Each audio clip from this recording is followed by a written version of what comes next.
Hey, what's up guys? Torvald here with another video. This time I'm going more basic with the T3 Gila. Cheap, easy T3 Gila. You will go through T3s no problem in this thing at all. This is the Shield Regen Fit Gila. It's roughly 400 million ISK. It's kind of a safe go-to. Here you can see the fit. Those implants, while not necessary, help out a lot. So I recommend using them. If not, that's on you, but I highly recommend using them just because they give you that extra shield percentage. They give you the shield capacity and shield regen bonus, 3%. You can see why in a minute once we get into this thing. But here I am going into the first Gamma. So I tested this out in a Gamma site first because Gamma gives shield bonus. And I wanted to show the easy one before I jumped into an exotic. So here we go. First room is actually an easy room. And this is actually, while it's easy, it's a good test to see what this thing can handle and how this thing's tank holds up. So Leshak should have no problem at all. You can see applying damage. They are getting damage on there. You can see how little the shield's going down and how good this thing's regen is. Now, this thing's maximum regen happens at about 30%. That's where you'll be getting, if something can break you past 30% shield, that's where you're in trouble. So even though it doesn't look like it's regenerating a lot right now, it's just know that its maximum efficiency is at 30%. That's where it'll, that's where it's make or break. But you can actually see here that there's literally no issues. I know I kind of started out a little hiccup there at the beginning where my drones weren't engaged and I had to actually get in range. But even with that, I'm able to kill these Leshaks. My tank's not even struggling one bit, which is really nice. It's the whole build behind this thing is basically just maximum shields and getting that regeneration going, and you don't have to do anything. All you got to do, get to that bioadaptive cache, get the loot, and then get on gate. Unless for some reason you do need to kind of like maneuver a little bit, like with a Charybdis Tyrannos. But other than that, you're just fine burning to the loot and whatnot, and then getting on the gate. If you have a mobile tractor unit and want to use that for the extraction nodes, go for it. I never really bother with it, especially in lower tiers like this. This is a good basic ship to get into for running Abyssals. So if you don't have a very high knowledge or a very intensive knowledge of like game mechanics and different kind of like environmental effects, this is a good Gila. This is a good ship to get into because it requires the minimal amount of piloting skill or effort. You don't have to worry about heating anything. You don't have to worry about tanking. All you got, your shield naturally does everything on its own. It just naturally regenerates, so it's nice and like easy. So if you wanted an easy, not really pilot or not really skill intensive thing to make money with, or you just want to learn the Abyss and learn the effects, this is a good place to start. If you have any troubles with your tank, so say in that last room my tank dipped down really low, you just sit there and wait for it to regenerate. You don't have to, no active shield boosting, nothing like that. You don't have to worry about it. Cap, while your capacitor, while it is important that you pay attention to it and you still kill anything like Fire Watchers or Starvings first, cap is not too much of an issue. You definitely do not want to go get capped out because you do have those adaptive invulnerabilities going that you don't want to get turned off because that will make you eat a lot of damage. But yeah, just such an easy, good way to just get into the Abyss.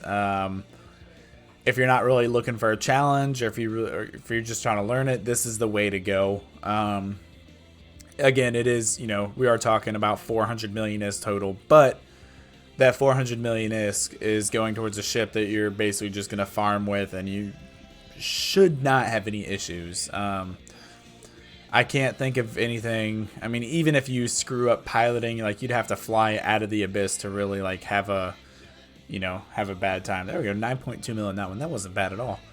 You can see time-wise we're doing good. That Leshak room was incredibly easy. Yeah, your main threats here. Newts and webs, obviously, you want to get those off the field as quickly as possible. Other than that, you don't really have to worry about too much. As long as you got the newts and webs off, you should be able to tank and, avoid damage. If you come up against something like the Charybdis Tyrannos, orbit the transfer conduit at 30 and just keep that transversal going while you're still going to be an easy target because you are a giant shield fit Gila. You've got a, you know, pretty big signature radius. You can still mitigate some of that damage and make life easier on yourself. But here you can see we're almost done with the second room, and we're not even at the 15-minute mark yet. You know, we're not even 5 minutes down from this site. So pretty easy here. Yeah, this is a good way to get your foot into the Abyss. There, you can definitely start lower. There's definitely a step in between, you know, starting the Abyss and this. You can go a lot cheaper and whatnot if you need to, which I will work on a video for running T1s and T2s, especially if you're alpha. I'll get a video like that out. I just wanted to get this out because I feel like the majority of people, this is the go-to ship that they would be looking at starting in because it's not too expensive. It's really easy and whatnot. T3s, while they're not the greatest source of income, they're still a decent, I mean, you can still get some good drops. We're looking at an average of, I'd say right now, about 12 million ISK per tier 3 site you run. And obviously everything's based off the market. The only for sure ISK you have running the Abyss is the Triglavian surveys, which sell for 100,000 ISK a piece to Concord. That's the only guaranteed ISK you have, but I'd say, you know, depending on markets, you're looking at about an average of 12 million ISK per site, and you probably run one T3 an average of about 10 minutes per site. If you're taking 15 to 18 minutes or longer, let's say if you're taking between 15 and 19 minutes, there's definitely some things you can do better. Either you're using the wrong drones or you're just having incredibly bad luck with spawns. Something of that nature, but yeah, it shouldn't take you any more than like 14 minutes to complete this site with bad skills. So I guess it all depends on what you get. But yeah, you're looking at, you know, 12 million ISK every 14 minutes. That's pretty good. It definitely adds up. Personally, I like it way more than ratting. There's the infamous proving conduit. Please avoid that, especially in this thing. You are an easy kill for somebody flying this thing. I can't tell you how many regenerating Gilas I've killed in proving conduits because they had no clue what they were getting themselves into. So watch out for that. Don't take that unless you want to, then go for it. But yeah, just watch out for that proving conduit. But yeah, you can see here, like this one site, probably gotten 12 million ISK from it. I wasn't really paying attention, but I've probably gotten 12 million ISK from this one site. And it took me less than 10 minutes. Like I believe here I'm at like the 7-minute or 8-minute mark into the site right now. And just one thing left to kill right here. So this is a gamma site, and I'm sorry I didn't hit on this earlier in the video. This is a gamma site, so you are using Valkyrie drones. For missiles, I just use kinetic because I have level 5 in the Caldari skill, which gives me, I can't think of the bonuses off the top of my head. But the level 5 skill for the cruiser gives you a bonus to kinetic damage. So I just use Caldari Navy Scourge missiles basically for better application on smaller things, and because I get that damage application or that extra damage buff from the ship. But there you go. There's the first site down. Pull your drones back before you activate that origin conduit. But there you go. First site down. Very easy. Took extremely, it was extremely short. I think that took, 8 minutes to do? And I just made about 12 million ISK from that one, somewhere around there. So pretty dang good. Going into the second site here, I decided to do an exotic. I don't know why. I was curious at what this thing could do, so I wanted to check out how it would do in an exotic site, and it did it. And it's kind of nice because you don't have, nothing else has the shield bonus, so you can kind of kill things faster. Obviously, that shield bonus is good for you, and you want to take advantage of that. But I was like, you know what? Let's go for it. So this shows you that you can do both gamma and exotic, so you're not locked into doing one specific type of filament, which is really good because like me personally, I don't like only running one filament. I feel like I'm really restricted. I have to waste money on the filament. I like when I can just buy an initial set of filaments and then just run from that, Makes life a lot easier.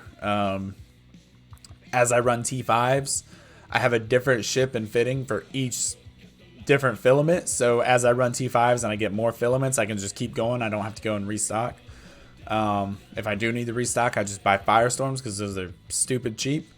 And after I run so many firestorms, I get the other filaments, and that builds up, and I can just keep running. So it's kind of a constant flow of running, you know, making sure I don't have to buy more filaments, which is pretty nice. But yeah, here's the, you can see the shield is not struggling at all. Easy stuff here. No issues going on. This is a very easy first room. Notice I'm running an exotic, so I'm using Cadarni Vespas because they do the kinetic damage, which is the damage, the penalty, resistance penalty in exotic sites. So take advantage, use kinetic damage, kinetic missiles, kinetic drones, which would be Cadarni Vespas and Scourge missiles. But yeah, I like this. It's nice and simple. Just making my way to the bioadaptive cache, no crazy piloting required, and easy stuff. I do have the faction missiles, so I believe they hit out to 38 kilometers. So I mainly use the missile launchers on smaller targets while I use my drones on larger targets. Here, I actually kind of got caught off guard. You can notice how far away everything is. That's basically because all of those guys aggroed on my drones, and for some reason, when your drones and the NPCs are fighting each other, they like fly away. It's just this tangled mess of like them flying away and your drones flying away, so they get that far. Something to pay attention to while you're running these sites is look for that aggro on your drones. Watch that, because then you can be in a situation like this where now you've got all these, you know, all these rats are 40 kilometers plus away from you, and that just wasted valuable time, because now I had to recall drones. They had to fly 40 kilometers back to me, and then I had to launch them and send them 30 kilometers out. And the whole time my missile launchers aren't really aren't any help because they're too far out of range. So just pay attention to that aggro on the drones, and make sure that you don't let these guys get away from you like that. I have died. I have lost something pretty expensive. I think I've had just about everything in the Abyss happen to me, but I've lost something pretty expensive before. There's one time I was flying a Sacrilege, and I was running really low on time because time management throughout the site was very poor on my end. But in the last site, I was running low on time, and I didn't catch it, and I didn't realize until it was too late that one of the rats was aggroing my drones, and my drones were now like 50 kilometers away with this rat, and my heavy assault missiles only shot out to like 24 kilometers. So yeah, situations like that here obviously didn't affect me at all, and I was able to correct it and no issues. Still completed that one room in under 5 minutes. But yeah, that's just something to watch out for. It can be really painful dying to time just because something as simple as you didn't catch your drones running away from you. Here we got another easy room. There is a deviant suppressor. So here I just split one drone per NPC, and look how easy they destroy them. It's pretty easy. This is a good room. You get one of these and you just know you're getting a faster payout and you're getting a good completion time. Well, these little guys, they can hurt and add up, so you don't want to sit here and mess around. You don't want to, you don't want to delay killing them, because they do actually apply a good amount of damage. And if you let them sit on you too long, obviously you're not going to do that, but if you did let them sit on you for too long, you're going to feel that. But no issues whatsoever here. This is one of those easy, like, jackpot rooms in the sense that, oh cool, I can get through this room in 3 minutes rather than another room that takes 4 or 5. So it's always a happy sight seeing a room like this. You can see there's nothing too strenuous going on here. Easy kills, easy money right here. See if we get anything good in the loot. I don't think I got anything good from this run. Nope, 1.6 mil. All this stuff adds up.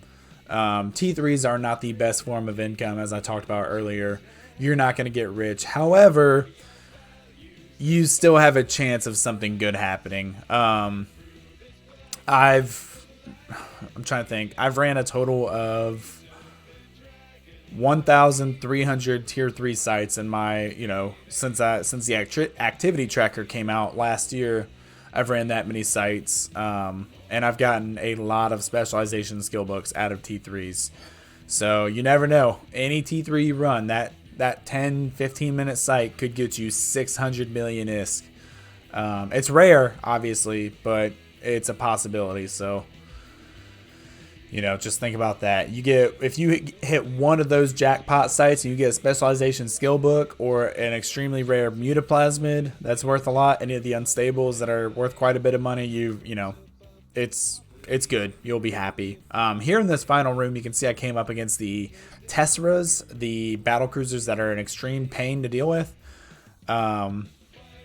However, no issues in this room whatsoever. You just kill all the small stuff, get all these field weavers and snare casters off the field, and then after that, it's just a matter of killing the Tesseras while recalling your drones whenever necessary. I'm actually surprised at how little the Tesseras went from my drones. I thought they were going to do it a lot more. But yeah, they surprisingly stayed off my drones, and when they were on my drones, only one would go after them, and they would not apply that much damage. So you can see here, now full focus on the Tesseras, and I got that one Tessera that did yellow box me, so that means he's going for my drones. However, I was leaving my drone out to try and test it because I wanted to see how much damage it actually did, and you can see it's not a lot. I don't even have the Goliath implant, and I'm still, my drone, I mean, completely fine. That's the good thing about Vespas. They are shield tank, so you can leave them out and let them dip into armor and then pull them back, and that's when you know they're going to come back, their shields are going to regen, and you're good to go. So if I needed to, I didn't really do it so much here, but if I needed to, I have 3 other Vespas. I could have pulled a different Vespa out of my drone hold and let that one regen his shields. There we go. What was that? 4 or 5 million ISK right there. So not the best, but still, you know what? It all adds up, and look how easy it was to do. You know, look how easy that was to obtain. Yeah, so if you do start having, like, if one of your drones start dipping low, pull that one back. Normally I pull both of them back because the Tesseras, like, just, they lose their aggro once you pull both of them back. They drop aggro on both of them, and they go back for you. So just pull both of them back, relaunch them, and if one's low, if you need to, let out a different drone. I know drone management can sometimes be a pain, but you shouldn't struggle with it that much. These are really easy. There's very little management you have to do overall, so you can put more focus into drones and keeping them alive.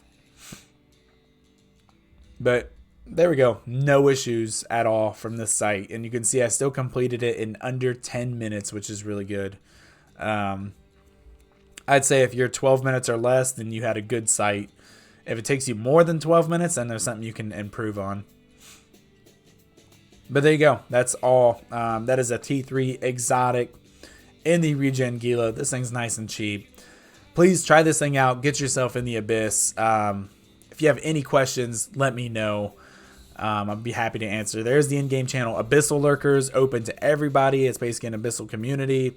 I'm glad to hear all the likes and support that people have been giving me from these videos. Turns out people really enjoy these. They've been helping people out. That's awesome for me to hear because that's what I want. That's my goal with these videos, is to help people out with the Abyss. I know it can be kind of a daunting PvE experience, but it's well worth it to get into it. And I'm really glad to know that my videos have been helping people and giving people ideas and showing them how to pilot and whatnot.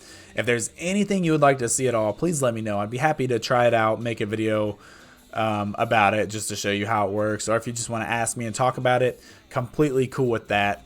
That is the end of this video. Thank you all so much for watching. And again, please, if you like my content, like, subscribe. That, you know, that lets me know that I'm doing something right and that I need to keep going. And thank you all for watching, and I will see you in the Abyss.